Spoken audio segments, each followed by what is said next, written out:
안녕하십니까. 혁신과 리더십 두 번째 시간을 강의할 동국대학교 소프트교육원 박유순 교수입니다. 이번 시간에는 기업가 정신 12개 차시 중 네 번째에 해당하는 혁신과 리더십에 대한 내용이 되겠습니다. 혁신과 리더십에 대한 강의를 시작하도록 하겠습니다. 혁신의 특징에 대해서 알아보도록 하겠습니다. 첫째, 투입과 산출의 시차 극복입니다. 혁신은 바로 성과가 나타나지 않고 장기간에 걸쳐서 또는 미래에 나타날 수 있기 때문에 미래평가 또는 장기평가가 필요합니다. 단기평가는 혁신을 회피하는 문화를 형성하게 되기 때문입니다. 두 번째는 기대값 게임입니다. 혁신은 복잡하고 불확실성이 높기 때문에 여러 개의 시도 중에서 하나가 성공할 수 있고 그 하나의 성공이 다른 모든 실패의 손실보다 더 큰 성공, 더 큰 기대값을 가져다 줄 수 있습니다. 하나하나는 성공의 확률이 낮더라도 성공 시 보상이 큰 모험적인 도전을 하는 것이 혁신의 기대값을 극대화할 수 있습니다. 세 번째는 반복 게임입니다.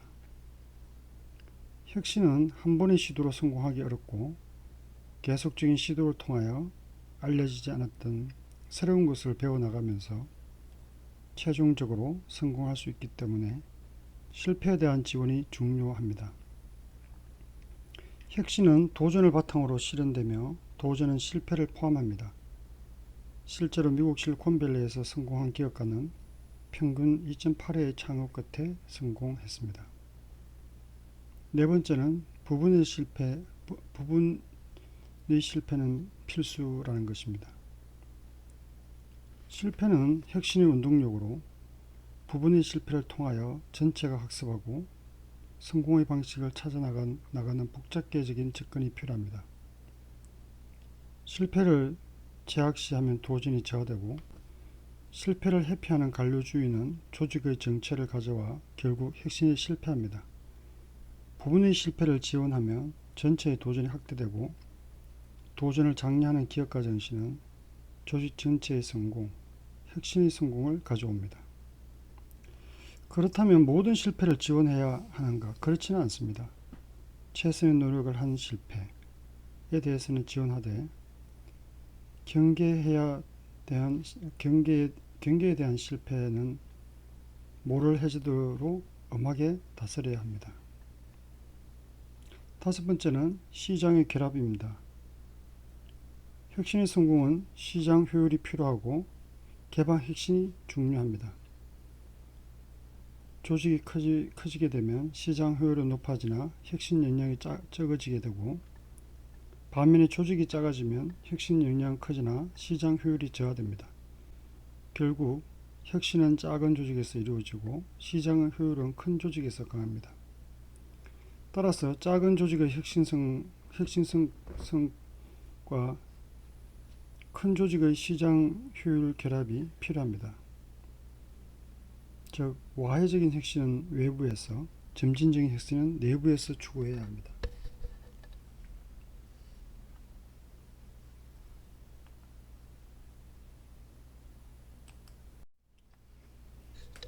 그러므로 혁신의 리더십은 도전을 하고 도전에 따른 실패를 경험을 통해 학습을 하는 단계를 거치게 되겠습니다.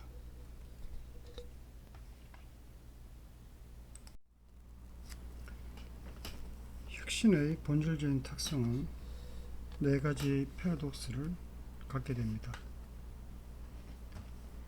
첫 번째는 실패의 패러독스입니다.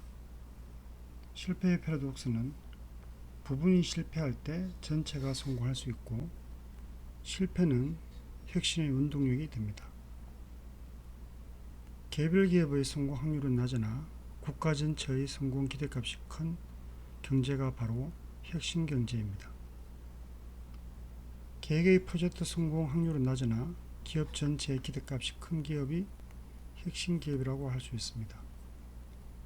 이것은 이제 혁신이 개별 프로젝트로 평가 관리되어서는 안 된다는 것을 의미합니다. 혁신은 부분이 아니라 전체로 관리되어야 한다는 것입니다. 혁신은 상생이며 이기심의 성화라고 할 수 있겠습니다.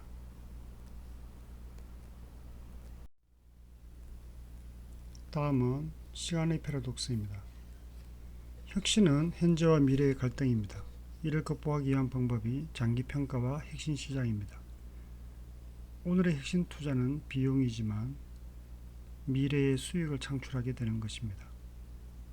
오늘 우리가 번 돈을 가지고 미래의 핵심 역량을 구축하기 위하여 혁신에 투자를 합니다. 이와 같이 유지관리와 혁신이 계속 순환하며 기업은 발전을 하는 것입니다.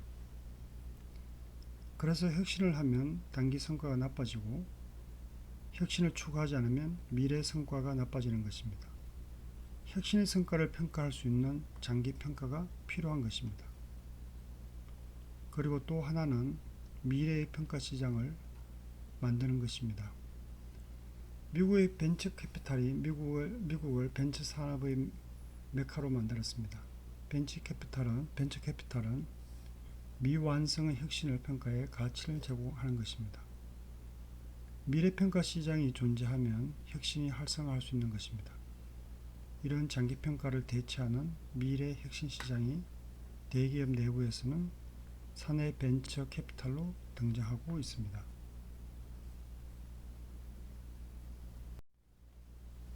다음은 규모의 패러독스입니다. 혁신은 작은 조직에서 일어나지만 시장 효율은 큰 조직에서 이루어집니다.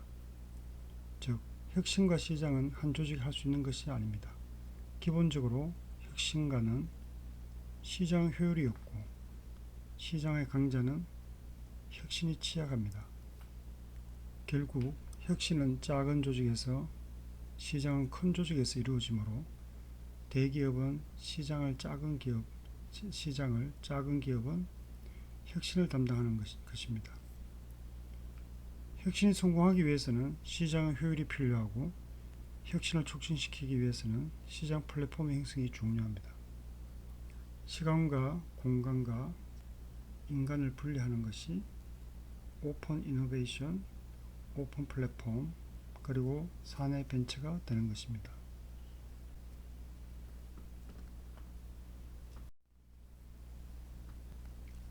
다음은 문화의 패러독스입니다. 혁신가와 대중은 소수와 다중이기 때문에 서로의 관계가 상극입니다. 소수 혁신가가 혁신의 성과를 독점하는 순간 대중과 분리되기 시작합니다. 이를 극복하기 위해 다양한 보상과 기업 문화가 필요한 것입니다. 혁신가와 대중의 갈등을 극복하기 위해서는 돈이 아니라 명예, 자아실현 등 다양한 가치에 기반을 둔 보상이 필요합니다.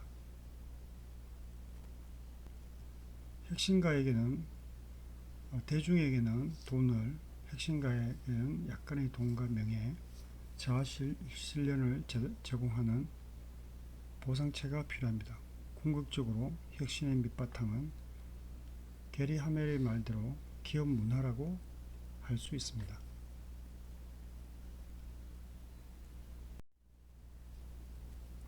이러한 4개의 패러독스를 제대로 이해할 때 기업가 정신이 발견되는 것입니다.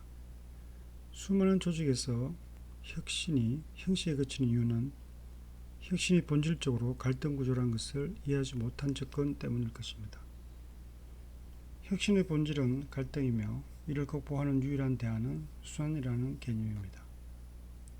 부분과 전체, 현재와 미래, 시장 효율과 혁신, 기업가와 대중이 선순환을 할 때 성장과 분배가 순환하게 되는 것입니다.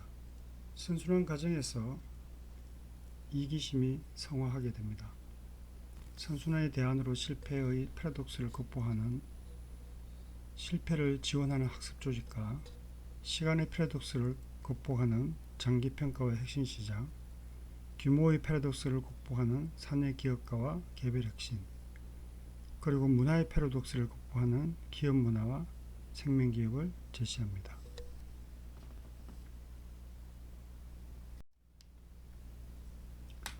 혁신의 딜레마로는 혁신은 위험하고 혁신 회피는 더 위험하다고 볼 수 있습니다.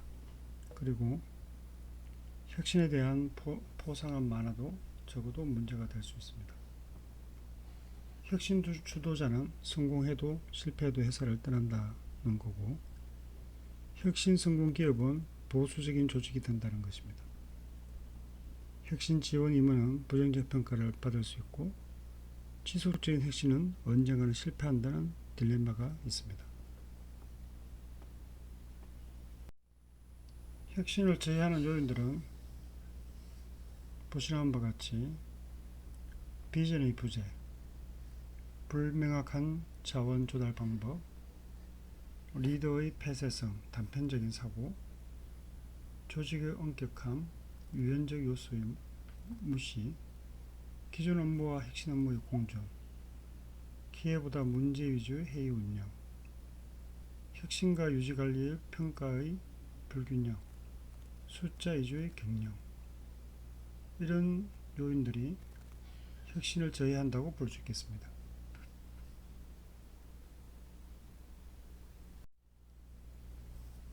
기업의 밸류체인의 이동입니다. 생산에 이어 R&D, 마케팅까지 아웃소싱이 진행이 되고 있습니다.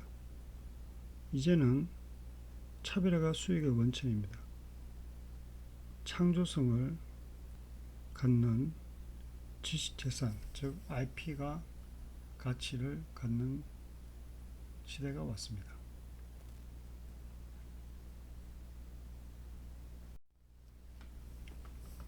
빅스마일 커버입니다.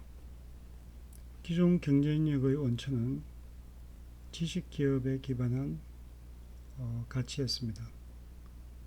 그러나 현재 4차 혁명 시대에서는 창조기업, 즉 지재권, IP의 가치가 높아지고 브랜드의 가치가 높아지는 빅스마일 형태로 이동하였습니다.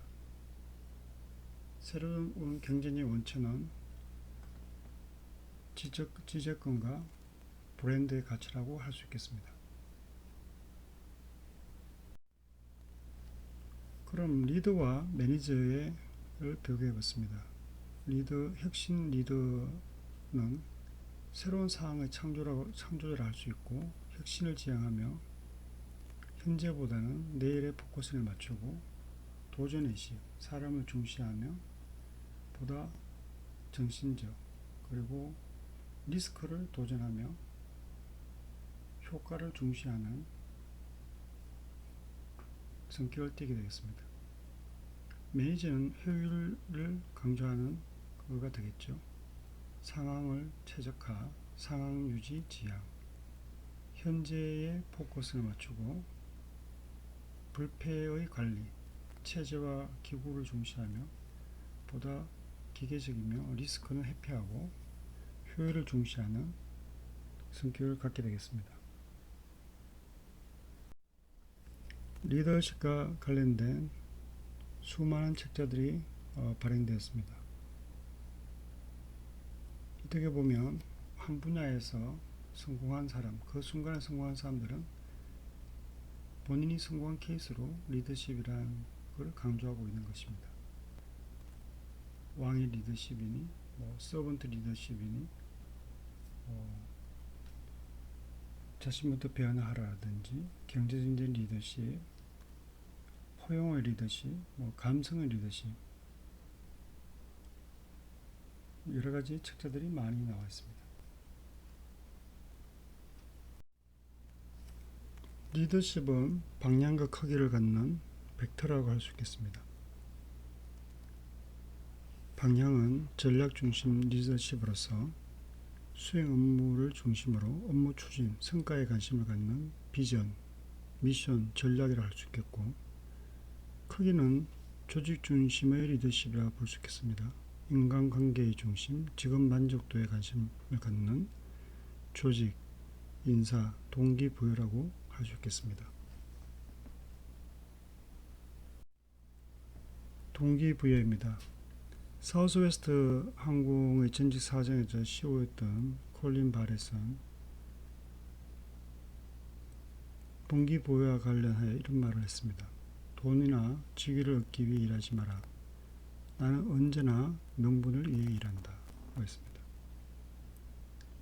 개인과 조직의 발전의 필수 조건은 동기부여라고 할 수 있습니다.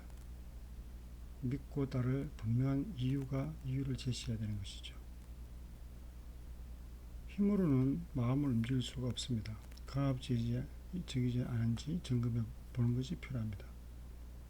적절한 시간에 적절한 선택을 하는 것이 필요합니다. 적절한 시간, 적절한 선택은 리더의 몫이라고 할 수 있습니다.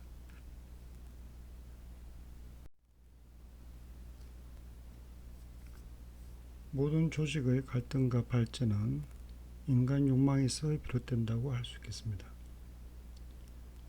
진정한 핵심 리더십은 이러한 인간의 욕망에 대한 파악이 필요합니다.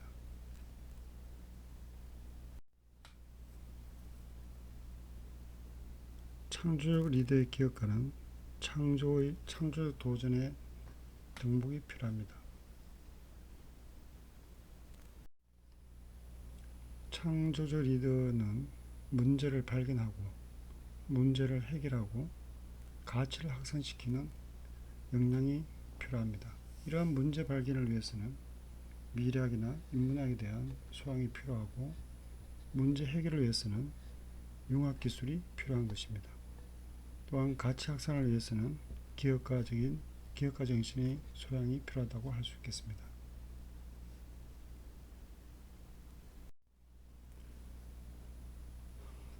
리더는 다음과 같은 갈등 조정과 회의 능력이 필요하겠습니다. 리더는 충돌을 창의성으로 승화시키는 역량이 필요한 것이죠. 문제와 갈등을 즐기는 자세, 각 멤버는 다른 사람에게 존경심을 보여야 한다는 것, 모든 사람은 말할 기회를 갖도록 하는 것, 적극적으로 경청을 하겠다는 약속, 반대할 권리와 도전할 의무가 있다는 것, 상반되는 견해는 배울 수 있는 중요한 기회로 여기는 것, 공격의 대상은 개인이 아니라 아이디어나 가정에 대한 것이 되어야 하겠고, 계산되어진 위기는 시도해 보는 것도 필요합니다. 실패는 인정해야 하고 훗날을 위해 조사하는 것이 필요하겠죠. 성공은 그룹체 안에서 축하를 할 일입니다. 이상으로 이번 자식 강의를 마치겠습니다. 감사합니다.